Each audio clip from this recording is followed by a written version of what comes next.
Assalamualaikum warahmatullahi wabarakatuh. Kita kembali lagi di kelas kimia. Hari ini kita akan membahas tentang kelanjutan di materi sebelumnya, yaitu bilangan kuantum dan bentuk orbital. Hari ini kita masuk ke materi konfigurasi elektron, diagram orbital, dan penentuan bilangan kuantum elektron suatu atom. Tujuan pembelajarannya, yang pertama, menjelaskan prinsip dan aturan penulisan konfigurasi elektron. Yang kedua, menentukan konfigurasi elektron atom netral dan bermuatan dengan menggunakan prinsip dan aturan penulisan konfigurasi elektron. Dan yang ketiga, menuliskan konfigurasi elektron dalam bentuk diagram orbital. Keempat, menentukan bilangan kuantum elektron tertentu dari suatu atom. Nah, yang pertama, apa itu konfigurasi elektron? Konfigurasi elektron ini menggambarkan susunan elektron-elektron pada orbital-orbital dalam atom. Aturan pengisian elektron-elektron ke dalam orbital-orbitalnya, yang pertama ada prinsip Aufbau. Yang kedua, prinsip Pauli atau prinsip inklusi Pauli. Yang ketiga, aturan Hund. Prinsip Aufbau. Pada kondisi normal atau tingkat dasar dari atom, elektron-elektron cenderung menempati orbital-orbital dengan energi lebih rendah terlebih dahulu. Urutan pengisian elektron ke dalam orbital ini didasarkan atas kenaikan tingkat energinya. Ada dinamakan aturan N ditambah L. N adalah bilangan kuantum utama dan L adalah bilangan kuantum azimut. Aturan yang pertama, apabila dua orbital mempunyai nilai N tambah L yang berbeda, maka untuk menentukan energi mana yang lebih tinggi dan lebih rendah, orbital dengan nilai N plus L yang lebih tinggi akan mempunyai energi yang lebih tinggi. Contoh, orbital subkulit 3D dan 4S. Manakah yang memiliki energi yang lebih tinggi? 3D. 3, N-nya itu sama dengan 3, lalu D, L-nya sama dengan 2. Maka ketika N ditambah L sama dengan 5. Untuk di subkulit 4S, N-nya sama dengan 4, L-nya sama dengan 0. Ketika ditambahkan, maka N tambah L sama dengan 4. Hasil dari penjumlahan N tambah L ternyata 3D lebih besar dibandingkan 4S. Maka energi 3D lebih tinggi dibandingkan orbital di subkulit 4S. Lalu aturan yang kedua, apabila ada dua orbital mempunyai nilai N plus L yang sama, maka orbital dengan nilai N yang lebih rendah akan mempunyai energi yang lebih rendah. Contoh orbital subkulit 4P dan 5S. Manakah yang memiliki energi yang lebih rendah? Nah, 4P. 4 N sama dengan 4, P. L sama dengan 1. Ketika dijumlahkan, N ditambah L sama dengan 5. Lalu 5S. N sama dengan 5, L sama dengan 0. Ketika dijumlahkan, N ditambah L sama dengan 5. Ketika dijumlahkan, N plus L-nya sama.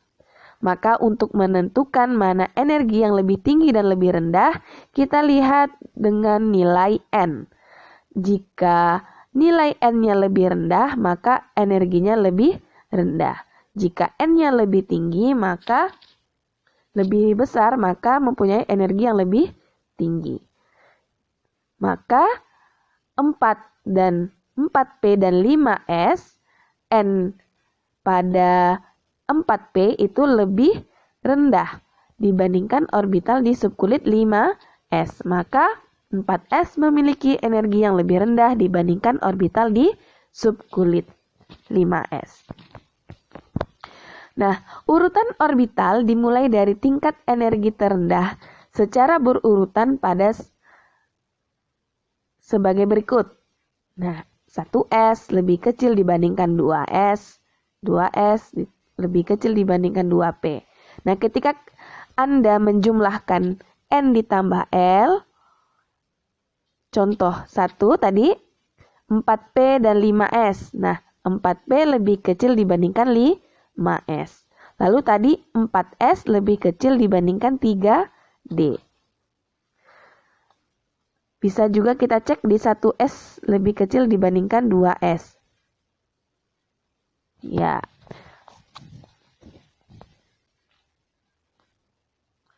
Urutan energi elektron orbital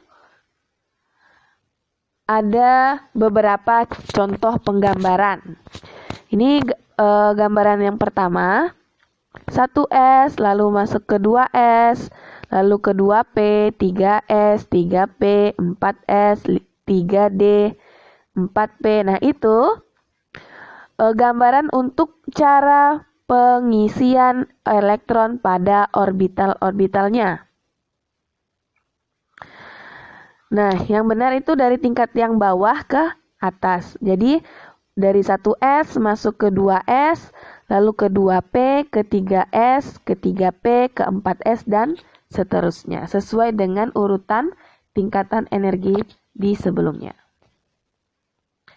Nah, ini juga bisa digambarkan seperti ini. Secara umum itu berada di paling gambar kiri dan yang di tengah paling umum. Untuk ini adalah diagram urutan pengisian elektron pada orbital atas dasar Aufbau.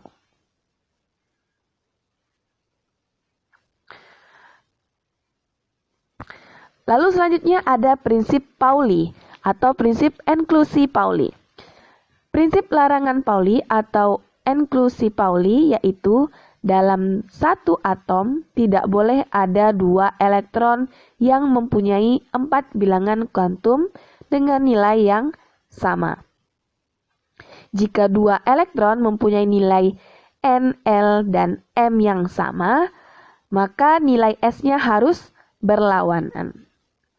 Nah, pengisian elektron dalam satu orbital harus berlawanan. Jadi ada yang ke atas dan ada yang ke bawah. 3 bilangan kuantum pertama dari 2 elektron tersebut adalah sama.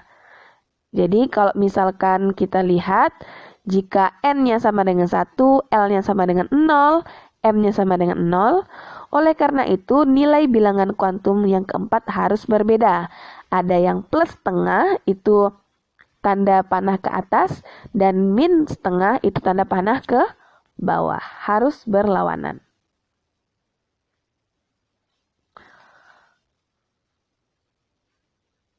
Orbital di dalam suatu subkulit memiliki tingkat energi yang sama sehingga penempatan elektron-elektron tersebut merupakan kebolehjadian dan dapat ditulis dengan beberapa cara. Nah, berikut merupakan contoh penempatan elektron di subkulit P. Nah, 1, 2. Ada 2 elektron. Jadi tanda panah itu menandakan atau simbol dari elektron. Yang kedua, boleh seperti ini. Yang ketiga, boleh seperti ini. Ada 2 elektron yang berada di subkulit P. Untuk penempatan elektron di subkulit P ada 3 cara. Boleh di gambar pertama, kedua, dan ketiga. Boleh dipilih salah satu. Selanjutnya, jika elektronnya ada 4, bisa seperti berikut. Nah, 1, 2, 3, 4. Boleh di depan, di kotak pertama, kotak kedua, tidak masalah karena kenapa? Dia memiliki tingkat energi yang sama. Jadi mau diisi dimanapun boleh. Yang penting tingkat energinya sama. 1, 2, 3, 4. Nah, ini contoh penempatan elektron di subkulit atau orbital. Selanjutnya yang ketiga ada aturan Hahn. Pada tahun 1927, Friedrich Hahn mengamati bahwa energi tolak-menolak elektrostatik antara elektron akan minimum jika posisinya saling berjauhan. Oleh karena itu, elektron-elektron harus terlebih dahulu menempati masing-masing orbital dengan arah rotasi atau spin yang sama sebelum dapat berpasangan. Hal ini dirumuskan sebagai aturan multiplikasi maksimum dari Hahn, yaitu jika elektron-elektron dimasukkan ke dalam orbital-orbital pada subkulit yang sama, elektron-elektron tersebut akan mengisi orbital satu per satu dengan spin yang sama sebelum dapat berpasangan. Kita lihat contoh. Perhatikan contoh pengisian elektron dalam orbital sesuai aturan Hahn di bawah ini. Jika orbital P2 ini maksudnya orbital P dengan memiliki 2 elektron. Pengisian elektron dalam orbitalnya yang diizinkan 1, 2. Yang tidak diizinkan 1, 2. Nah, ini tidak diizinkan. Kenapa?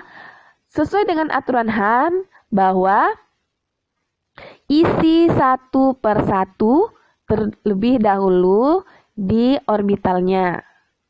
Ya. Tidak langsung berpasangan. Jika D sama dengan 5, D memiliki 5 orbital dan ada 5 elektron, maka dia diisi sendiri satu-satu terlebih dahulu. 1, 2, 3, 4, 5. Ini yang diizinkan dalam pengisian elektron dalam orbital. Nah, tidak diizinkan jika seperti ini. 1, 2, tidak diizinkan. Ingat bahwa isi satu per satu terlebih dahulu, baru berpasangan.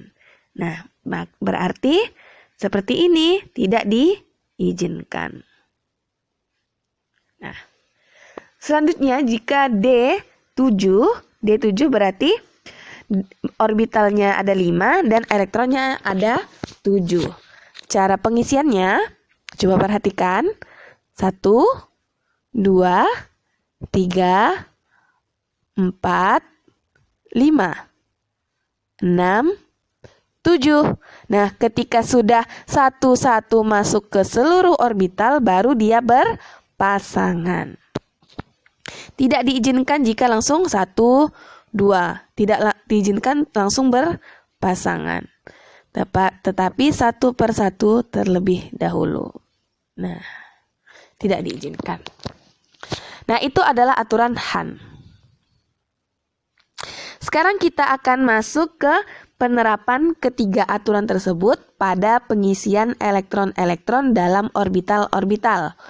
Contoh konfigurasi elektron unsur C dengan nomor atomnya 6. Atom unsur C dengan nomor atom 6 mempunyai 6 elektron. Elektron-elektron tersebut akan mengisi orbital pada tingkat energi terendah terlebih dahulu. Setelah penuh, selanjutnya mengisi orbital dengan tingkat energi di atasnya. Contoh konfigurasi elektron C6. 1s2, 2s2, 2p2. Karena S itu memiliki elektron maksimum pada orbital S adalah 2, maka 1s2. P itu ada 3 orbital, maka 6 elektron maksimum. Tapi karena ada 6 elektron yang akan disusun, maka jadi 1s2, 2s2, 2p2. Jika dijumlahkan elektronnya yang di atas atau angka-angka yang di atas, itu 2 tambah 2 tambah 2. Maka ada 6 elektron yang tersusun dalam orbital-orbitalnya. Nah, pengisian orbital C6 1, 2. Ini yang 1s2 ya. Lalu yang 2s2, 1, 2. Lalu yang 2p2, 1, 2. Maka ada 6 elektron jika kita jumlahkan. Selanjutnya, selain dengan berdasarkan urutan tingkat energi, penulisan konfigurasi elektron suatu unsur juga bisa didasarkan atas urutan nomor kulit. Contoh konfigurasi elektron Ni28. Berdasarkan urutan tingkat energinya, yaitu 1s2, 2s2, 2p6, 3s2, 3p6. Nah, ketika kita jumlahkan ada berapa? Ada 18. Berarti masih tersisa 10. Nah, karena tadi urutan energi 4S itu lebih kecil dibandingkan 3D, maka diisi dulu di 4S. 4S2, 3D, 8. Bukan 3D 10 ya. Nah, jadi 4S2 dulu baru 3D 8. Namun bisa juga ditulis berdasarkan urutan nomor kulit. Jadi 3D dulu baru 4S, tapi pengisiannya dimulai dari 4S2 baru 3D 8. Penulisan konfigurasi elektron suatu unsur dapat menggunakan notasi unsur gas mulia. Nah, gas mulia terdekat sebelum Ni adalah AR. Nah, tadi kita sudah lihat bahwa AR itu jumlah elektronnya ada 18. Maka tersisalah 4S2 3D 8. Bisa disingkat dengan menggunakan unsur gas mulia.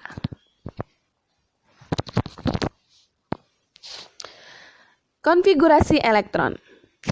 Contoh, misalkan kita ingin membuat konfigurasi elektron penyusunan elektron dari Fe26.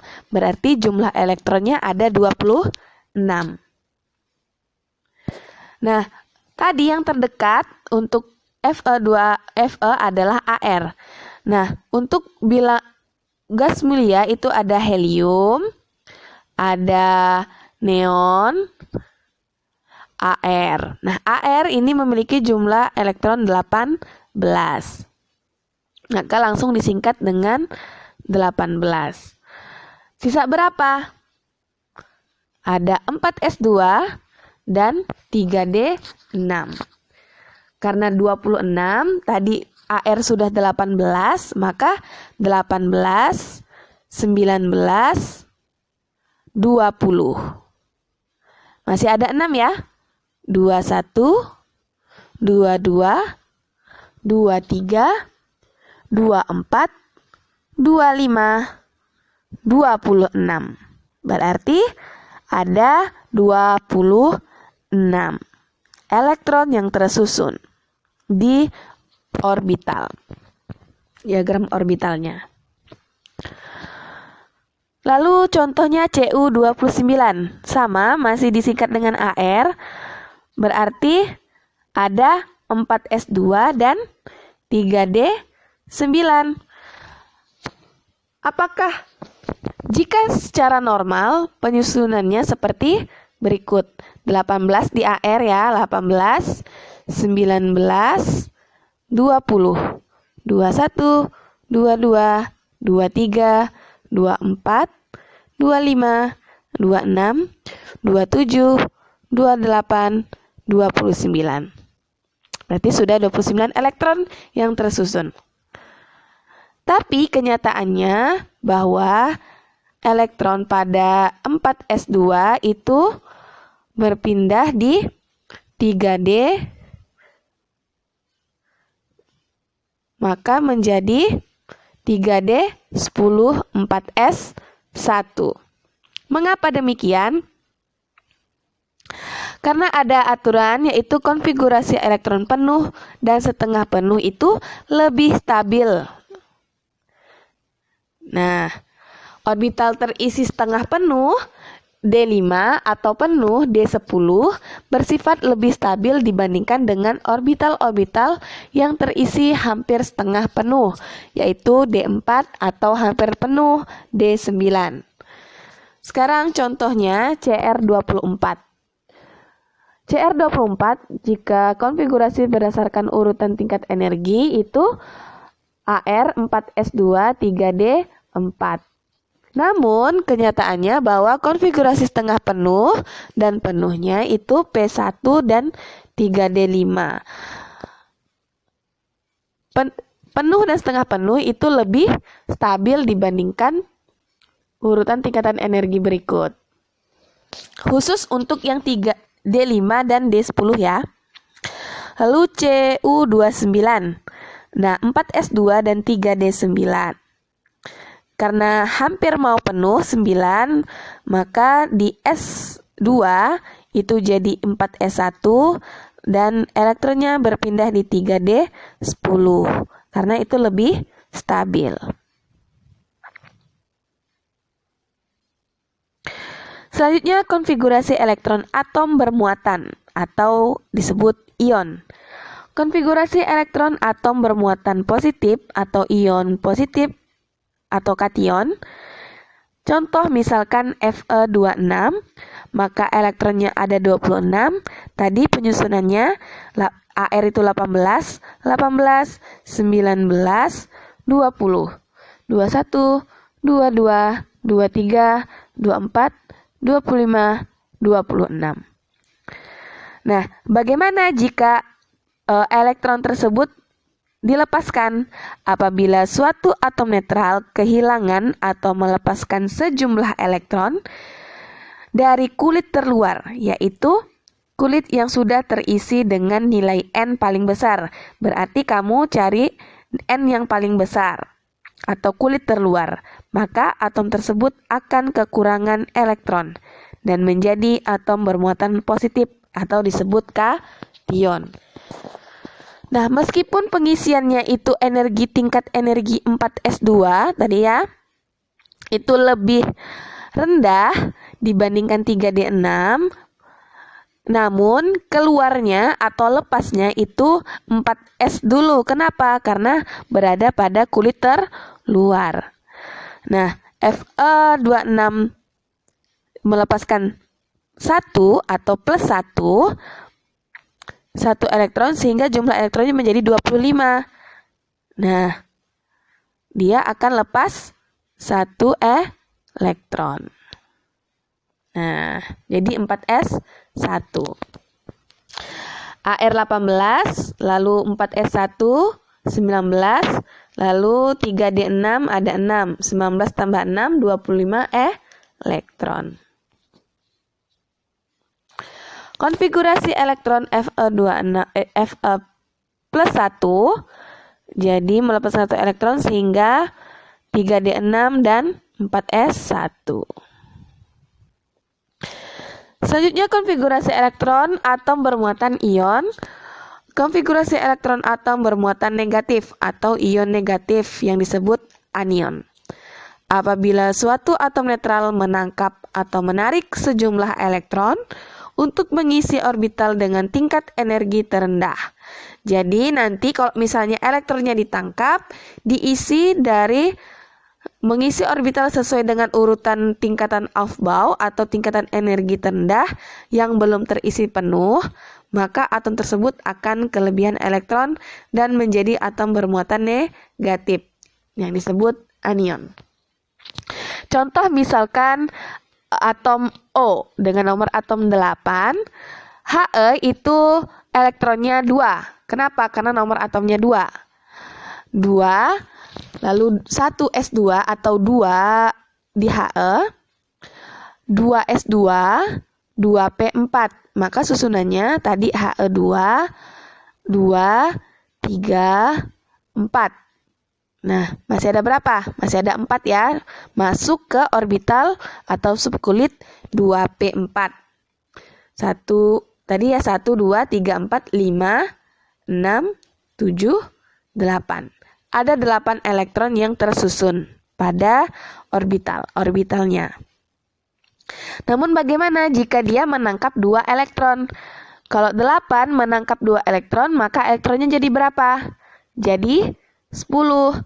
Maka masuklah ke orbital P yang belum terisi penuh.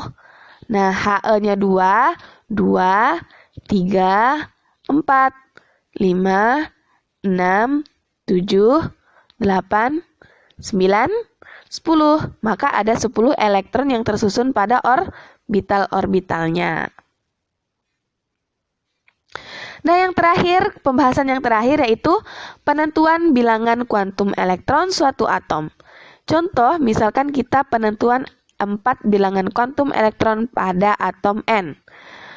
Nah, konfigurasi elektron 7N, N itu memiliki elektronnya 7, maka 1s2, 2s2, 2p3. Karena ada 7 ya. 2 tambah 2 tambah 3, ada 7. Ketika diagram orbitalnya di N7, 1s2 itu ada 2 elektron, 2s2 ada 2 elektron, 2p3 ada 3 elektron. Nah, bagaimana menentukan bilangan kuantumnya? 1s, 2. 1 itu bilangan kuantumnya utamanya 1, maka N-nya sama dengan 1. S bilangan kuantum azimutnya 0. M juga 0. Karena ada yang ke atas dan ke bawah, maka spinnya ada yang plus setengah, ada yang min setengah. Contoh di 2s2 sama N-nya sama dengan 2, L-nya sama dengan 0, M-nya sama dengan 0. Karena ada yang ke atas dan yang ke bawah, maka plus setengah dan plus setengah dan min setengah. Untuk yang 2p3, N-nya sama dengan 2. Itu N-nya sama dengan 2 ya. Lalu L-nya sama dengan 1, bukan 3, itu salah. N-nya sama dengan 2, L-nya sama dengan 1. Nah, untuk M-nya bisa min 1, 0, plus 1. Dan S-nya karena ke atas semua, maka plus setengah semuanya. Begitu untuk penentuan bilangan kuantum elektron suatu atom. Melalui contoh penentuan keempat bilangan kuantum pada tabel di atas dapat diketahui bahwa dalam suatu atom tidak ada elektron yang mempunyai 4 bilangan kuantum yang sama. Elektron-elektron tersebut dapat memiliki 3 bilangan kuantum yang sama, yaitu N, L, dan M, tetapi memiliki bilangan kuantum yang keempat yang berbeda, yaitu spin. Pasti berbeda karena ada yang plus setengah dan ada yang min setengah. Perlu diingat bahwa kita tidak dapat menentukan suatu elektron terakhir dalam suatu orbital. Hal ini karena elektron pada orbital yang sama mempunyai tingkat energi yang sama dan penempatan elektron-elektron tersebut merupakan kebolehjadian yang cara penulisannya bisa dengan beberapa cara. Bisa dicek kembali di materi asas larangan Pauli. Yang terakhir, pesan dari saya, orang-orang yang berhenti belajar akan menjadi pemilik masa lalu. Orang-orang yang masih terus belajar akan menjadi pemilik masa depan. Maka jangan pernah berhenti belajar. Terus belajar dan terus belajar, maka Anda akan mendapatkan masa depan Anda. Sekian dari saya, tetap semangat dalam belajar kimia. Sebelum kita berakhir, mari kita teriakan chemistry is fun. Assalamualaikum warahmatullahi wabarakatuh.